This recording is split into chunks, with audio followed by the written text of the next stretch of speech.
Hello વિદ્યાર્થી મિત્રો, મજાનું ચેપ્ટર સવર્ગ સંયોજનોનો ખૂબ જ મહત્વનો ટોપિક આજે છે ક્રિસ્ટલ ફિલ્ડ થિયરી, સ્ફટિક ક્ષેત્રવાદનો સિદ્ધાંત. આગળના લેક્ચરની અંદર આપણે જોયું કે વેલેન્સ બોન્ડ થિયરી, સંયોજકતા બંધનવાદના સિદ્ધાંતની મર્યાદાઓની અમુક ધારણાઓ હતી. પ્રબળ અને નિર્બળ ક્ષેત્ર લિગેન્ડ વિશે ખબર નથી પડતી, તો અહીંયા એની જેટલા પ્રોબ્લેમ છે તેનું સમાધાન આપણને અહીંયા સ્ફટિક ક્ષેત્રવાદના સિદ્ધાંતની અંદર જોવા મળશે. તો ખાસ સ્ફટિક ક્ષેત્રવાદનો સિદ્ધાંત શું છે એને આપણે બરાબર સમજી લઈએ. તો જ્યારે લિગેન્ડ આમ સ્ફટિક ક્ષેત્રવાદનો સિદ્ધાંત એ સ્થિર વિદ્યુતીય નમૂનો છે. સ્થિર વિદ્યુતીય નમૂનો છે. જ્યારે સંકીર્ણ ધાતુ આયન જે છે એની આસપાસ ધાતુ આયન જે છે ત્યારે એની 5 ડી કક્ષક, આપણી ધાતુ આયનની અંદર ડી કક્ષક છે, 5 ડી કક્ષક સમશક્તિક હોય છે. સમશક્તિક હોય છે એટલે કે 5 ડી કક્ષકની ઊર્જા સમાન હોય છે. કેવી હોય છે? સમાન હોય છે. અહીંયા એને હું એક જ લીટીમાં જગ્યા જાહેર રોકે એટલે અહીંયા આ રીતે લખી છે. ખરેખર આનો મતલબ આ ઊર્જા ઊંચી જાય એમ ઊર્જા વધે છે એવું નથી. અહીંયા બધી ઊર્જા સમાન છે. ખરેખર એક લાઈનમાં લખવી જોઈએ પણ તે લાંબુ થઈ જાય એટલા માટે અહીં લખી નાખો કે 5 ડી કક્ષક કેવી છે? સમશક્તિક છે. ડી કક્ષક સમશક્તિક એટલે કે સમાન શક્તિ ધરાવે, સમશક્તિક છે, સમાન શક્તિ ધરાવે છે. હવે જ્યારે આ ધાતુ આયનની આસપાસ વર્તુળાકાર સ્ફટિક ક્ષેત્ર ઉત્પન્ન થાય ત્યારે પણ એની 5 ડી કક્ષક સમશક્તિક છે. કેવી છે? જ્યારે સ્ફટિક ક્ષેત્ર, અહીંયા શું ઉત્પન્ન થયું? સ્ફટિક ક્ષેત્ર. અહીંયા હું લખું છું, અહીંયા સમશક્તિક છે. જ્યારે એની અંદર આજુબાજુમાં જ્યારે ગોળીય સ્ફટિક ક્ષેત્ર બને છે, ગોળીય ફરતી બાજુ સ્થિર વિદ્યુતીય બળ ઉત્પન્ન થાય છે ત્યારે પણ 5 ડી કક્ષક કેવી છે? ડી કક્ષક સમશક્તિક છે. હવે ડી કક્ષકના કેટલા પ્રકાર છે? 5. ક્યાં? dx2 - y2, dz2, dxy, dyz અને dzx. આ 5 ડી કક્ષક સમશક્તિક છે. અહીંયા આજુબાજુમાં સ્ફટિક ક્ષેત્ર, ગોળીય સ્ફટિક ક્ષેત્ર ઉત્પન્ન થાય છે છતાં પણ તે સમશક્તિક જ છે. હવે જ્યારે ધાતુ આયનની આસપાસ લિગેન્ડ આવે છે, અષ્ટફલકીય રચનાની વાત કરતા હોય તો 6 બાજુથી લિગેન્ડ સવર્ગ સહસંયોજક મધ દ્વારા જોડાયેલા હશે. આ છે લિગેન્ડ. ત્યારે 5 ડી કક્ષક સમશક્તિક રહેતી નથી. તેનું વિપાટન થાય છે એટલે કે વિભાજન થાય છે. આ કેન્દ્રીય ભાગ જે છે. તો એની અંદર બરાબર સમજી લો કે અહીંયા 3 ડી કક્ષક છે. કઈ છે? dxy, dyz અને dzx. અહીંયા 2 કક્ષક છે. કઈ? dx2 - y2 અને dz2. બહુ જ મજાનો ટોપિક છે, સમજતા જઈએ 1 બાય 1. હવે આની અંદર 3/5 જેટલી 5 માંથી આ નીચે 3 દે એટલો આની ઊર્જામાં વધારો થયો. 3/5 ડેલ્ટા O જેટલો. આ ડેલ્ટા O શું છે? તો એ ડેલ્ટા O આ સ્ફટિક ક્ષેત્ર વિપાટન છે. અષ્ટફલકીય રચનામાં સ્ફટિક ક્ષેત્ર વિપાટન છે. બરાબર સમજી લઈએ. આ O એટલે ઓક્ટાહેડ્રલ એટલે કે અષ્ટફલકીય રચનામાં સ્ફટિક ક્ષેત્ર વિપાટન. આ સ્ફટિક ક્ષેત્ર વિપાટનનો આધાર લિગેન્ડની પ્રબળતા ઉપર રહેલો છે, લિગેન્ડ ઉપર રહેલા ભાર ઉપર રહેલો છે, તેમજ મધ્યસ્થ પરમાણુના વીજભાર ઉપર, એના ક્ષેત્ર ઉપર એટલે કે એની ક્ષમતા ઉપર, આયનીય ક્ષમતા ઉપર આધાર રહેલો છે. +2 છે, +3 છે વગેરે. તો અહીંયા આની ઊર્જામાં 2/5 ઉપર 2 ગઈ, યાદ રાખવા માટે તમને કહું છું ઉપર 2 ગઈ એટલો આમાં ઘટાડો થયો. તો અષ્ટફલકીય રચનામાં સ્ફટિક ક્ષેત્ર વિપાટન આ જે થયું એને કહેવાય સ્ફટિક ક્ષેત્ર વિપાટન. સમજી લો બરાબર. હવે અહીંયા પાંચે પાંચ ડી કક્ષક સમશક્તિક છે, એના માટે એ શબ્દ છે ડીજનરેટ. અહીંયા પાંચે પાંચ ડી કક્ષક ડીજનરેટ છે, સમશક્તિક છે. અહીંયા પણ આજુબાજુમાં સ્ફટિક ગોળીય ક્ષેત્ર ઉત્પન્ન થાય છે, વિદ્યુત બાહ્ય ગોળીય ક્ષેત્ર ઉત્પન્ન થાય છે, ગોળાકાર સ્ફટિક ક્ષેત્ર ઉત્પન્ન થાય છે, ત્યારે પણ ડી કક્ષક સમશક્તિક છે. જ્યારે એની આસપાસ લિગેન્ડ આવે છે ત્યારે પાંચે પાંચ ડી કક્ષક ડીજનરેટ રહેતી નથી, એટલે કે સમશક્તિક રહેતી નથી. તો તેનું શું થાય છે? વિપાટન થાય છે. વિપાટન એટલે અલગ પડવું. એ કેવી રીતે અલગ પડે તેનો આધાર લિગેન્ડની પ્રબળતા ઉપર રહેલો છે. આ બંને વચ્ચેનો તફાવત જેને આપણે delta GO, delta O for octahedral એટલે અષ્ટફલકીય રચનામાં સ્ફટિક ક્ષેત્ર વિપાટન દર્શાવે છે. હવે અહીંયા એક પ્રશ્ન પણ થાય કે શા માટે dxy dy અને dzx નીચે ગઈ અને dx2 y2 dz2 ઉપર ગઈ? એનો આન્સર તમને આપું છું અહીંયા. તો તમે આની અંદર આ લિગેન્ડની ગોઠવણી જે છે એ જોઈ લો.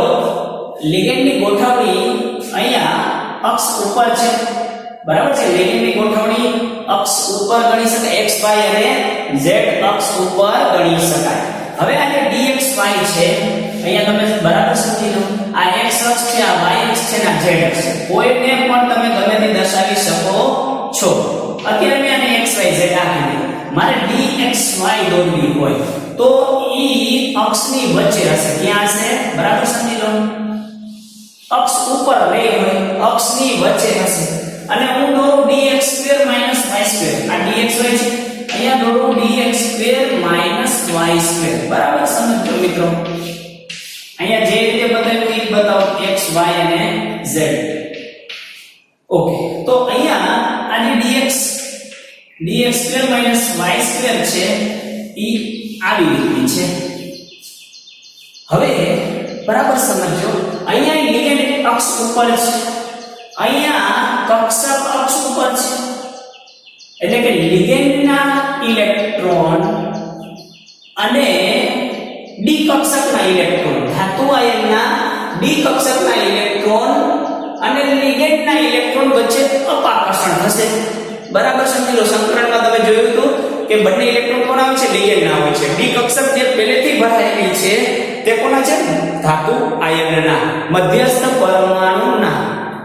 તો આ મધ્યસ્થ પરમાણુના ઇલેક્ટ્રોન અને ઋણભારીય લિગેન્ડ અથવા તટસ્થ લિગેન્ડ, જો ઋણભારીય લિગેન્ડ હોય તો એને બિંદુ ભાર તરીકે ઓળખવામાં આવે છે. ઋણ લિગેન્ડ જે છે તેને બિંદુ ભાર તરીકે ઓળખવામાં આવે છે.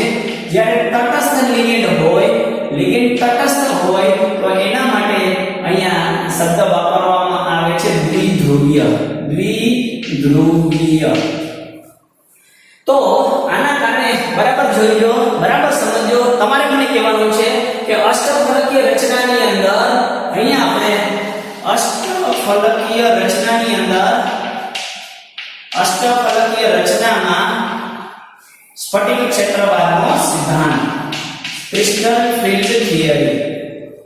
તો આ અષ્ટફલકીય રચના છે, એમાં લિગેન્ડ અક્ષ ઉપર ગોઠવાયેલી છે.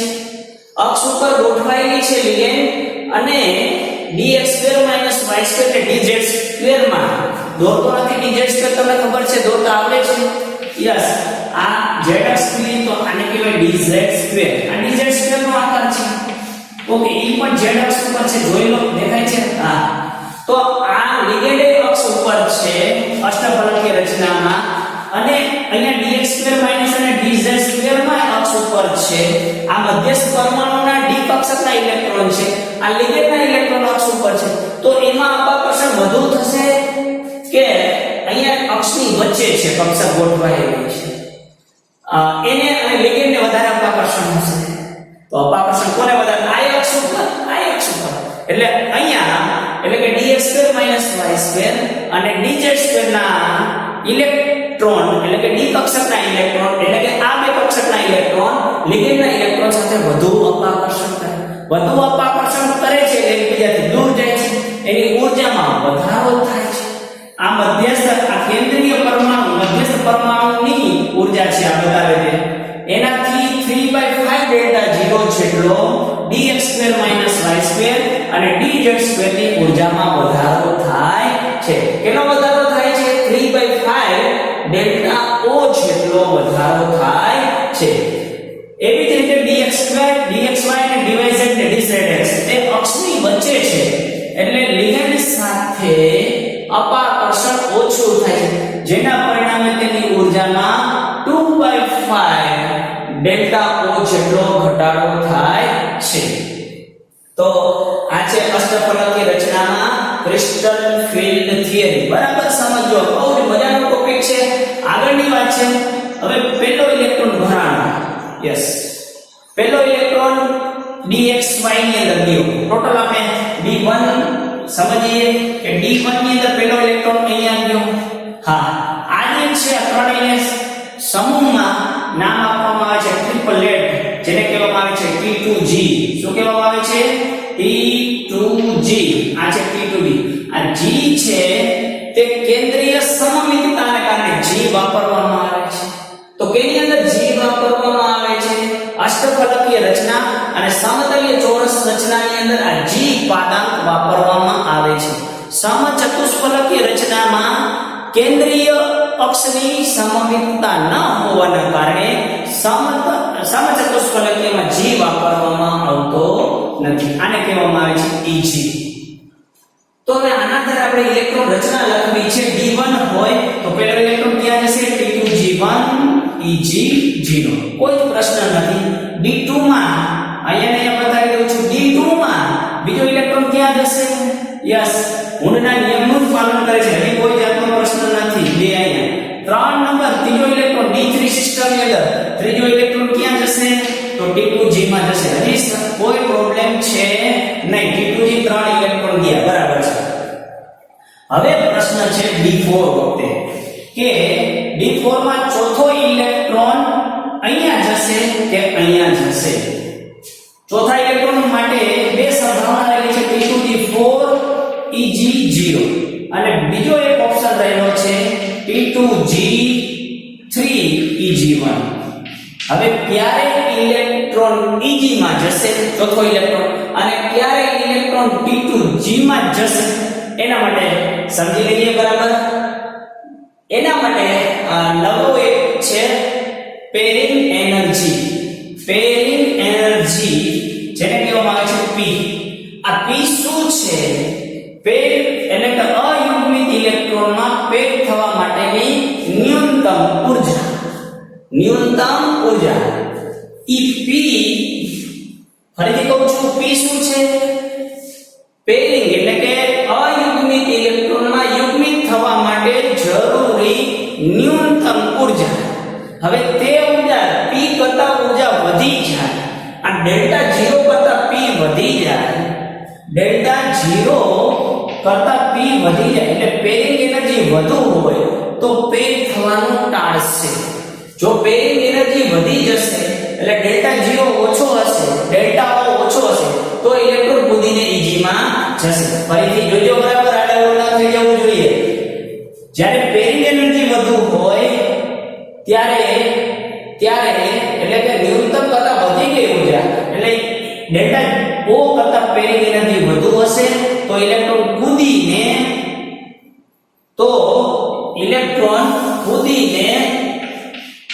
જો પેરિંગ એનર્જી વધુ હશે તો ઇલેક્ટ્રોન કૂદીને Eg માં જશે. અને પેરિંગ એનર્જી ઓછી હોય, પેરિંગ એનર્જી ડેલ્ટા O કરતા ઓછી હોય, સ્ફટિક ક્ષેત્ર વિપાટન કરતા ઓછી હોય તો ઇલેક્ટ્રોન પેર કરવાનું પસંદ કરશે. ત્યારે ઇલેક્ટ્રોન રચના T2G4 Eg0 જેટલી થશે. બીજી એક મહત્વની વાત છે અહીંયા લિગેન્ડની પ્રબળતા. એને આપણે સમજી લઈએ શું કહેવા માંગે છે લિગેન્ડની પ્રબળતા. તો જુદા જુદા લિગેન્ડની પ્રબળતા માપવા માટે જુદા જુદા લિગેન્ડ ઘણા બધા જાણીતા છે. એ લિગેન્ડની પ્રબળતા માપવા માટે એમણે જુદા જુદા સંકીર્ણ સંયોજનની પ્રકાશના કયા ચુંબકીય વિકિરણોનું શોષણ કરે છે એના આધારે તેની એક શ્રેણી બનાવી, જેને કહેવામાં આવે છે સ્પેક્ટ્રોકેમિકલ શ્રેણી. જેને કહેવામાં આવે છે સ્પેક્ટ્રોકેમિકલ શ્રેણી, જેને ગુજરાતીમાં કહેવામાં આવે છે વર્ણપટદર્શકીય શ્રેણી. વર્ણપટદર્શકીય શ્રેણી. આ સ્પેક્ટ્રોકેમિકલ શ્રેણી બહુ જ મજાની છે. હમણાં જ નીટ એક્ઝામ 2020 ની અંદર એક પ્રશ્ન પૂછ્યો તો આની અંદરથી. તો એ સ્પેક્ટ્રોકેમિકલ શ્રેણી જરા યાદ રાખવા માટે આપણી પાસે 17મો સમૂહ છે. કયો સમૂહ છે? 17મો. પછી છે એના પહેલાનો 16મો સમૂહ છે, એટલે કે નાઇટ્રોજન ફેમિલી, ઓક્સિજન ફેમિલી. 15મો સમૂહ છે નાઇટ્રોજન ફેમિલી અને 14મો સમૂહ છે કાર્બન ફેમિલી. જોઈજો બરાબર.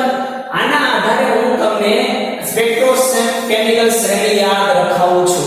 અત્યારે ઈ તો પ્રાયોગિક ધોરણે આપેલી છે. તમે કાઈ એક્ઝામ ની અંદર એવા પ્રયોગ કરવા બેસી ન શકો અને તમે કહી ન શકો કે કોની પ્રભાવ ક્ષેત્ર વધારે, કોણ પ્રબળ લિગેન્ડ છે, કોણ નિર્બળ લિગેન્ડ છે. તમને મેં બેલેન્સ બોન્ડ થિયરી ટાણે 4 ઉદાહરણ આપી દીધા હતા કે CO CN છે, CO છે તે પ્રબળ લિગેન્ડ છે, એમાઇન છે અને ઓક્ઝેલેટ છે તે પ્રબળ લિગેન્ડ છે. પણ અહીંયા ડિટેલમાં જરા જોઈએ સ્પેક્ટ્રોકેમિકલ સિરીઝ. તો પહેલું છે 17મો સમૂહ. 17મો સમૂહમાં સૌથી નિર્બળ છે આયોડિન. ઉલટે નીચેથી ઉપર જાવ સમૂહમાં ક્લોરીન, ક્લોરીન, બ્રોમિન, આયોડિન, પછી બ્રોમિન, બ્રોમિન થી વધારે ક્લોરીન, ક્લોરીન થી વધારે ફ્લોરિન. ચાલો આટલું ધ્યાનમાં આવી ગયું. ફ્લોરિન, ક્લોરીન, બ્રોમિન, આયોડિન બરાબર છે. હવે બ્રોમિન કરતા વધારે અહીંયા બે સલ્ફર વાળા એડ કરવાના છે. ઓક્સિજનની નીચે સલ્ફર આવે તેની આની સાથે નીચે છે એટલે આની સાથે ક્યાંક મેચ થાય છે. ફ્લોરિન વચ્ચે અહીંયા આ સલ્ફર છે તો S-2 અને આ SCN-1 બંને સલ્ફર વાળા છે. તો આટલો ક્રમ યાદ રહી ગયો તમને. ફરીથી એક વખત કહું, I- Br- વચ્ચે એક જગ્યા છોડી દો ક્લોરીન માઈનસ, એક જગ્યા છોડી દો ફ્લોરિન માઈનસ. હવે ઓક્સિજનની નીચેના બે સલ્ફર વાળા અહીંયા લિગેન્ડ છે SCN- અને S2-. યાદ રહી ગયું? બરાબર છે. SCN- ફ્લોરિન કરતા ઓછી છે. ઓકે, હજી આગળ કન્ટિન્યુ આને આપણે કરીએ. હવે લઈએ ઓક્સિજન ફેમિલી. તો ઓક્સિજન ફેમિલીમાં OH- શું છે? OH-. ઓક્સિજન વાળો બીજો એક મહત્વનો છે ઓક્ઝેલેટ, OH2-. શું છે? OH2-. અને હજી એક ઓક્સિજન વાળો O-2 એટલે કે H2O. તો આ ત્રણેય ઓક્સિજન વાળા થઈ ગયા એટલે ઓક્સિજન ફેમિલીનું પણ કામ પૂરું થઈ ગયું. જોઈજો આટલી તમને બરાબર યાદ રહેશે. ત્યાર પછી નાઇટ્રોજન ફેમિલીની વાત કરીએ. નાઇટ્રોજન ફેમિલીની વાત કરીએ તો આ SCN છે એનો નાઇટ્રોજન NCS- છે. NCS- એના કરતા પ્રબળ લિગેન્ડ EDTA છે. EDTA ethylene diamine tetraacid. એના કરતા પ્રબળ લિગેન્ડ છે અમાઇન. એના કરતા પ્રબળ લિગેન્ડ છે ઇથિલિન ડાયએમાઇન, ઇથેન-2-ડાયએમાઇન. તો અહીંયા નાઇટ્રોજનનું કામ થઈ ગયું પૂરું. ત્યાર પછી છે કાર્બન. ફરીથી આપણે ધ્યાનમાં રાખી લો. ત્યાર પછી આપણે કાર્બન ફેમિલીની વાત કરીએ કે જેની અંદર બે જ છે Cn- અને CO તટસ્થ લિગેન્ડ છે. ફરીથી સ્પેક્ટ્રોકેમિકલ શ્રેણી બહુ જ મહત્વની છે, જેના આધારે ઘણા બધા MCQ સોલ્વ કરી શકાય છે. યાદ રાખવા માટે આ ટ્રીક તમારા માટે બહુ જ મહત્વની છે. આના આધારે તમે યાદ રાખી શકશો, આખી યાદ રહેતા રહેશે નહીં. ઓકે, આ કન્ટિન્યુ છે તો યાદ રાખવા માટે મેં 4 પાર્ટમાં વહેંચી દીધી છે. ફરીથી એક વખત ક્લોરીન સમૂહ લઈ લો. પેલા એમાં નીચેથી ઉપર જવાનું જેની વિદ્યુત ઋણતા ઓછી છે તેનું લિગેન્ડ ક્ષેત્ર પણ પ્રભાવ ક્ષેત્ર પણ ઓછું છે. Okay, I- Br- SCl- Cl- H2- fluorine-. Next આપણું છે OH- ઓક્ઝેલેટ OH2- અથવા તમે C2O4 2- પણ લખી શકો. C2O4 2- H2O, ત્યાર પછી નાઇટ્રોજન. પહેલા લ્યો ફ્લોરીન એટલે કે 17મો સમૂહ, પછી લ્યો 16મો સમૂહ, પછી લ્યો 15મો સમૂહ અને પછી લ્યો 14મો સમૂહ. વચ્ચે અહીંયા 16મા સમૂહના સલ્ફર વાળા બે ઉમેરવાના છે. તો આ છે સ્પેક્ટ્રોકેમિકલ શ્રેણી. બ્રોમિન કરતા HCl પ્રબળ લિગેન્ડ છે, OH કરતા H2O પ્રબળ લિગેન્ડ છે, NCS કરતા NH3 પ્રબળ લિગેન્ડ છે, Cl- કરતા CO. તો આમાં કમ્પેરીઝન કરી શકાય. જેમાં લિગેન્ડ પ્રબળ હોય તેનો ડેલ્ટા O એટલે સ્ફટિક ક્ષેત્ર વિપાટન વધુ થાય છે. જેનો લિગેન્ડ નિર્બળ હોય તેનું ક્ષેત્રીય વિપાટન સ્ફટિક ક્ષેત્ર વિપાટન ઓછું થાય છે. તો તેનો આધાર લિગેન્ડની પ્રબળતા ઉપર રહેલો છે. તો ક્રિસ્ટલ ફિલ્ડ થિયરીની અંદર બહુ જ મહત્વની વાત છે સ્પેક્ટ્રોકેમિકલ શ્રેણી. પછી આપણે અહીંયા પેરિંગ એનર્જીની ચર્ચા કરી. જો પેરિંગ એનર્જી વધુ હોય ડેલ્ટા 0 કરતા અને પેરિંગ એનર્જી ઓછી હોય ડેલ્ટા 0 કરતા, ડેલ્ટા 0 વધારે પેરિંગ એનર્જી વધારે તો પેરને અવગણીને ત્રીજો ચોથો ઇલેક્ટ્રોન ક્યાં જશે? Eg માં. P2G3 Eg1. અને જો પેરિંગ એનર્જી ઓછી હશે તો પેર કરવાનો ક્રમ પસંદ કરશે. બરાબર સમજી લો, અહીંયા ગોટાળો ન થવો જોઈએ. આમાં સ્પિન ક્વોન્ટમ આંકની વાત કરીએ 3 ને 4 અયોગ્ય ઇલેક્ટ્રોન કેટલા છે આમાં? 4. તો આમાં મહત્તમ ભ્રમણ હશે. ભ્રમણ કેવું હશે? મહત્તમ. આની અંદર કેવું હશે? ન્યૂનતમ ભ્રમણ હશે. હવે અહીંયા વિદ્યાર્થી મિત્રો ખાસ કરીને તમે જોઈ શકો છો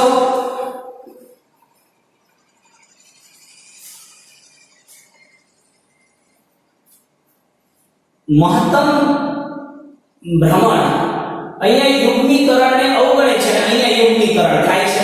તો તમને મેં આગળ કીધું હતું યુગ્મીકરણ ક્યારે થાય? પ્રબળ લિગેન્ડ હોય તો. એનો મતલબ ન્યૂનતમ ભ્રમણ થયું, ન્યૂનતમ ભ્રમણ ક્ષેત્ર છે, મતલબ લિગેન્ડ કેવો છે? પ્રબળ લિગેન્ડ છે. અને P નું મૂલ્ય ડેલ્ટા 0 કરતા વધારે છે, મહત્તમ ભ્રમણ છે. તો E ક્યારે છે? નિર્બળ ક્ષેત્રની અંદર.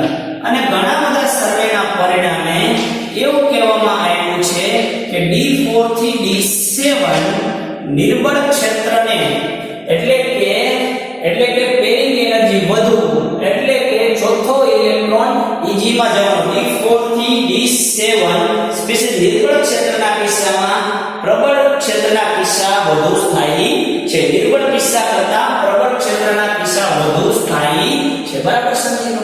D4 થી D7 છે તો એની અંદર D4 થી D7 ની અંદર એટલે 4 5 6 7 એની અંદર પ્રબળ ક્ષેત્રના કિસ્સા વધુ જોવા મળે છે. આ જ કિસ્સા નથી જોવા મળતા. એનો મતલબ એવો થયો કે પેરિંગ કરવાનું પસંદ કરે છે.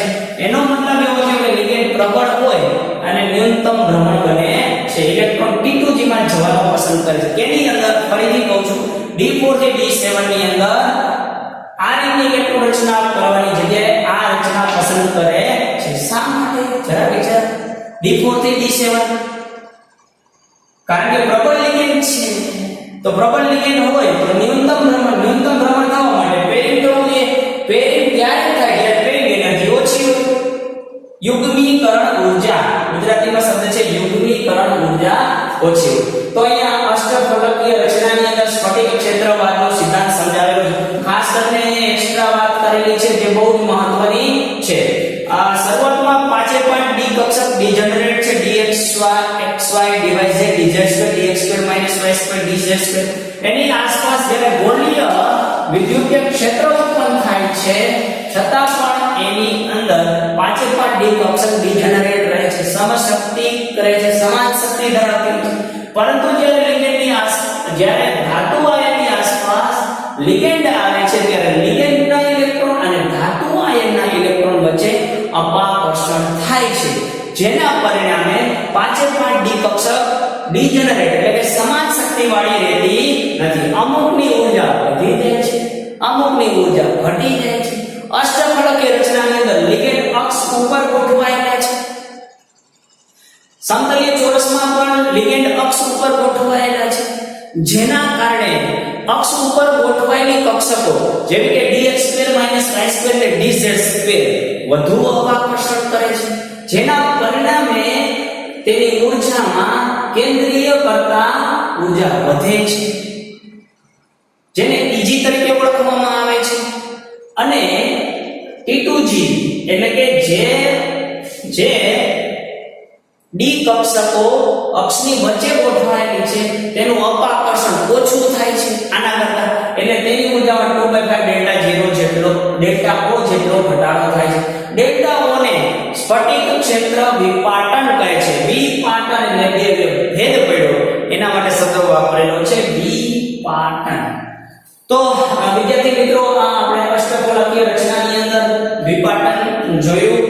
આપણે આવું ને આવું કરી શકાય સમતલીય ચોરસની અંદર, સમતલીય ચોરસની અંદર.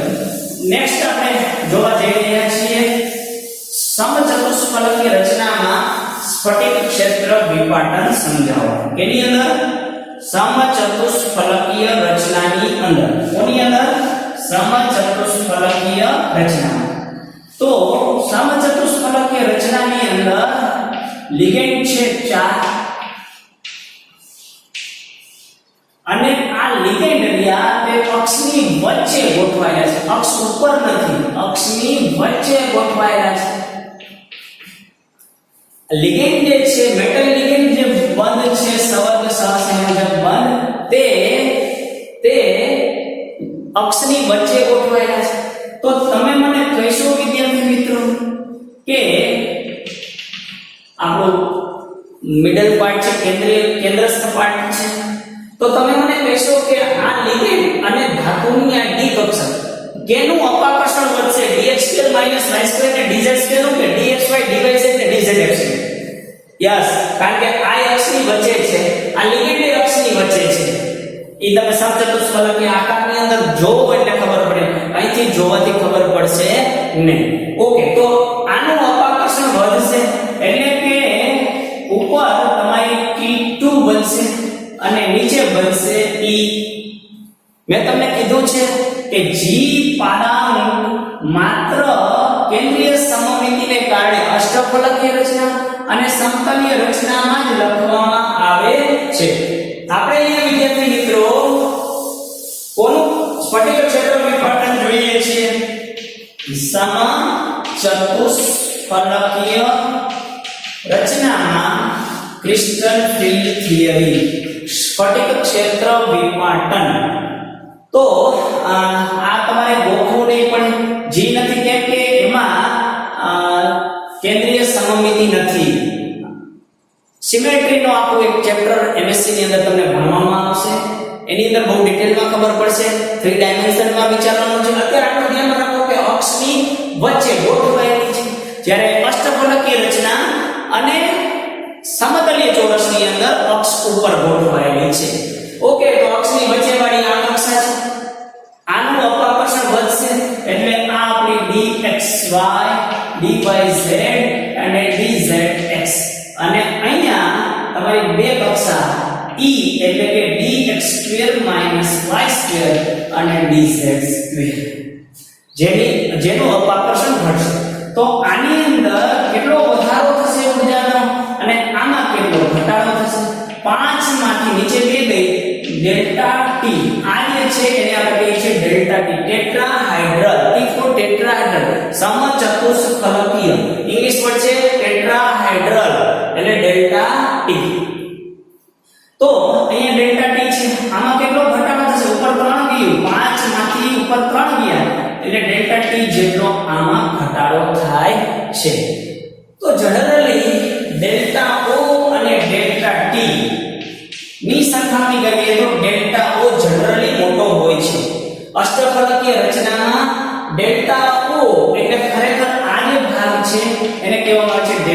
ટી. આ જે વિપાટન થયું એના માપને કહેવામાં આવે છે ડેલ્ટા ટી.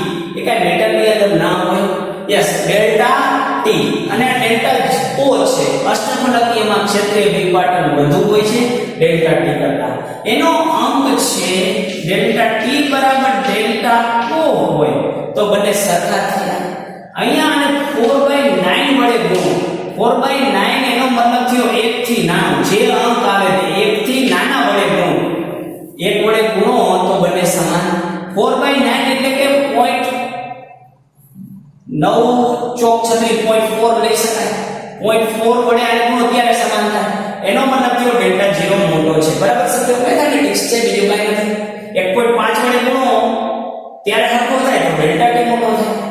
1 કરતા નાના વડે ગુણો અને સરખા થાય છે મતલબ ડેલ્ટા ઓ મોટો છે. ઓકે, તો જનરલી કેટલો મોટો હોય છે એમાં 4/9 ડેલ્ટા ટી બરાબર 4/9 ડેલ્ટા ઓ દ્વારા દર્શાવવામાં આવે છે. તો અહીંયા ખાસ કરીને સ્ફટિક ક્ષેત્રવાદનો સિદ્ધાંત 2/5 ડેલ્ટા ટી જેટલો અહીંયા વધારો થયો. T2 કહેવામાં આવે છે અને E કહેવામાં આવે છે 3/5 ડેલ્ટા ટી છે. સ્ફટિક ક્ષેત્ર વિપાટન એટલે શું? જ્યારે ધાતુ આયનની નજીક લિગેન્ડ સંવર્ગ સહસંયોજક બંધ બનાવે છે ત્યારે ધાતુ આયનના ઇલેક્ટ્રોન અને લિગેન્ડના ઇલેક્ટ્રોન વચ્ચે અપાકર્ષણ થાય છે, જેના પરિણામે 5D કક્ષક સમશક્તિક રહેતી નથી અને તેનું વિપાટન થાય છે, જેને સ્ફટિક ક્ષેત્ર વિપાટન કહે છે. તો વિદ્યાર્થી મિત્રો, બહુ જ મજાનો ટોપિક છે સ્ફટિક ક્ષેત્ર વિપાટન, ક્રિસ્ટલ ફિલ્ડ થિયરી, સ્ફટિક ક્ષેત્રવાદનો સિદ્ધાંત.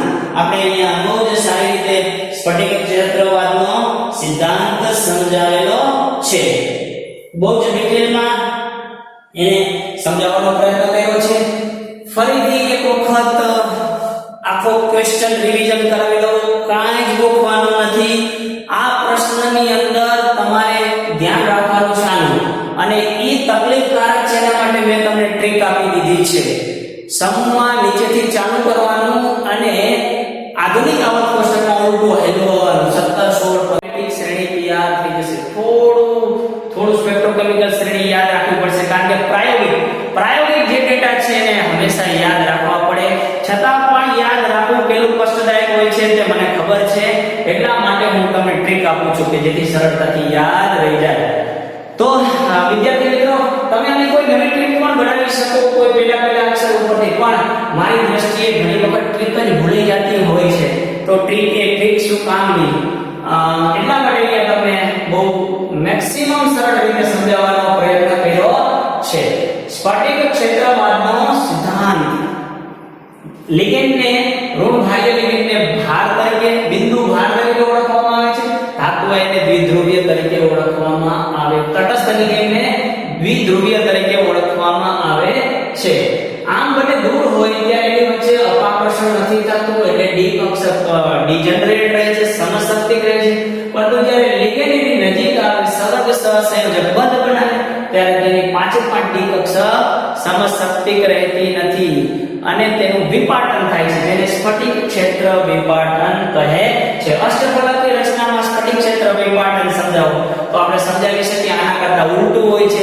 જેવું ટેટ્રાહેડ્રલની અંદર છે સમચતુષ્ફલક, એના કરતા ઉલટું છે. ત્યાં જી પાદાંક લગાડવામાં આવે છે, અહીંયા લગાવવામાં આવતો નથી. આવું નવું તમે વિદ્યાર્થી મિત્રો સમતલીય ચોરસ માટે પણ સમતલીય ચોરસમાં સ્ફટિક ક્ષેત્ર વિપાટન સમજાવો તો અષ્ટફલકીય જેવું છે. અહીંયા ફેરફાર તમારે કરી નાખવાનો.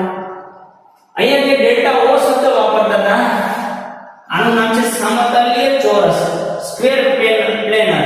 તો એના માટે તમે સ્ક્વેર સમતલીય ચોરસ, જેને આપણે ઇંગ્લિશમાં કહેવામાં આવે છે સ્ક્વેર પ્લેનર, તો એને ડેલ્ટા એસ વડે. ત્યાં ડેલ્ટા ઓ હતો ઉપરાહેડ્રલ, ટેટ્રાહેડ્રલ માટે ડેલ્ટા ટી હતો. અહીંયા તમે ડેલ્ટા એસ લખી શકો છો અને જાતે આવું દોરવાનો પ્રયાસ કરવાનો છે. મૂળ સમચતુષ્ફલકીય કરતા ઉલટું હોય. સમતલીય ચોરસ કોના જેવું હોય તો કે ઓક્ટાહેડ્રલ જેવું જ હોય. ઓકે વિદ્યાર્થી મિત્રો, ફટાફટ એક નજર કરાવી દઉં છું તમને. વર્ણપટદર્શકીય શ્રેણી સ્પેક્ટ્રોકેમિકલ શ્રેણી એ શું છે તો કે લિગેન્ડની પ્રબળતાની શ્રેણી છે. કોના આધારે કરવામાં આવ્યું તો કે લિગેન્ડના ધાતુ આયન સાથેના સંકીર્ણ સંયોજન ઉપર પ્રકાશનો મારો ચલાવવામાં આવ્યો. કેવા પ્રકાશની તરંગલંબાઈને શોષે છે એના ઉપરથી એની લિગેન્ડની પ્રબળતાનું પ્રમાણ નક્કી કરવામાં આવ્યું, જે અહીંયા છે. પેલા 17નો સમૂહ એટલે ફ્લોરિન વાળો સમૂહ, એમાં નીચેથી ચાલુ કરો આયોડિન, બ્રોમિન, ક્લોરિન, ફ્લોરિન. એટલું તો આવડે છે, બરાબર છે. બંને વચ્ચે એક સલ્ફર વાળા ઉમેરી દો, HCl માઈનસ અહીંયા અને સલ્ફર 2 માઈનસ અહીંયા. કામ થઈ ગયું. 5 યાદ રહી ગયા સરળતાથી. પછી ઓક્સિજન વાળા, તો ઓક્સિજનમાં OH માઈનસ, ઓક્સિજન વાળો ઓક્ઝેલેટ 2 માઈનસ અને H2 એટલે O2 માઈનસ. ઓકે, ત્યાર પછી છે નાઇટ્રોજન વાળા. આમાં ethylene, ethylene diamine tetra acid ડાયમાઇનમાં N છે. NCS માઈનસ આ ઓછો છે તો એનો નાઇટ્રોજન વાળો પણ ઓછો છે. NCS માઈનસ EDTA અમાઇન અને EN લિગેન્ડની પ્રબળતા વધતી જાય છે. અને છેલ્લે હતું કાર્બન વાળા, તો કાર્બન માટે છે Cn અને CO. ઓકે, તો આ છે સ્પેક્ટ્રોકેમિકલ સિરીઝ. તો વિદ્યાર્થી મિત્રો, બહુ જ મજાનો ટોપિક સ્ફટિક ક્ષેત્રવાદનો સિદ્ધાંત. એક જ વાતને ધ્યાનમાં રાખવાની છે, સ્પેક્ટ્રોકેમિકલ શ્રેણી. બાકી બધું જ તમને સ્ફટિક ક્ષેત્ર વિપાટન બહુ જ સરળતાથી સમજાવી શકો છો. બહુ જ મજાનો ટોપિક છે. આખો લેક્ચર ને ખરેખર એન્જોય કરો, ફીલ કરો. તો આ લેક્ચરને અહીંયા વિરામ આપું છું. નેક્સ્ટ પીરિયડમાં મળશું અને આપણે જોઈશું સંબંધ સંયોજનોના રંગ. Thank you very much.